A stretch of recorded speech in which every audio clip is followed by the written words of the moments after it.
అందుకు అనుగుణంగా తనను తాను మలుచుకున్న తపస్వి.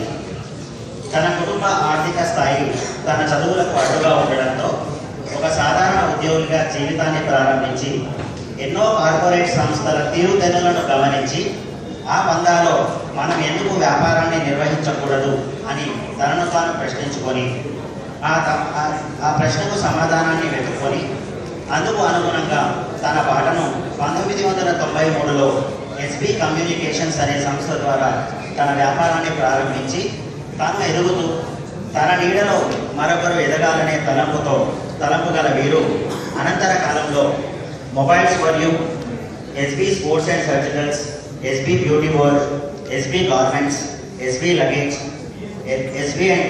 And letters, SB distributors, Sphoorthi medicals, SB computers, SB travels, SB corporation, Varsha medicals, Sriputra traders అనే రీటైల్ వ్యాపార సంస్థలను ప్రారంభించి వాటి ద్వారా 50 కోట్ల పైచీలకు టర్నోవర్ సాధించడమే కాక ఈ రోజుకు 100 మందికి ఉపాధి కల్పించారు.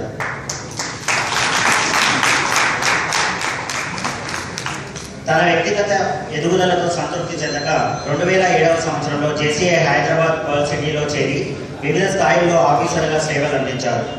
సామాజిక సేవల్లో ముందు నిలిచిన ఎన్నో సంస్థలలో సభ్యులుగా ఉన్నారు. అంతేకాక పర్ల్ సిటీ సభ్యత్వం పొందినప్పటి నుండి సంస్థ చేపట్టిన ప్రతిష్టాత్మక కార్యక్రమాల ఎన్నింటిలో తన వంతు భాగస్వామ్యాన్ని కల్పించారు. సైకిల్తో తన జీవితాన్ని ప్రారంభించి హోండా సిఆర్వి స్థాయికి చేరుకున్న ప్రగతి సాధించిన శ్రీనివాస్ తెరేట్పల్లి గారికి పర్ల్ సిటీ తరఫున కమల్ పత్రతో సత్కరించడం మాకు ఆనందదాయకం.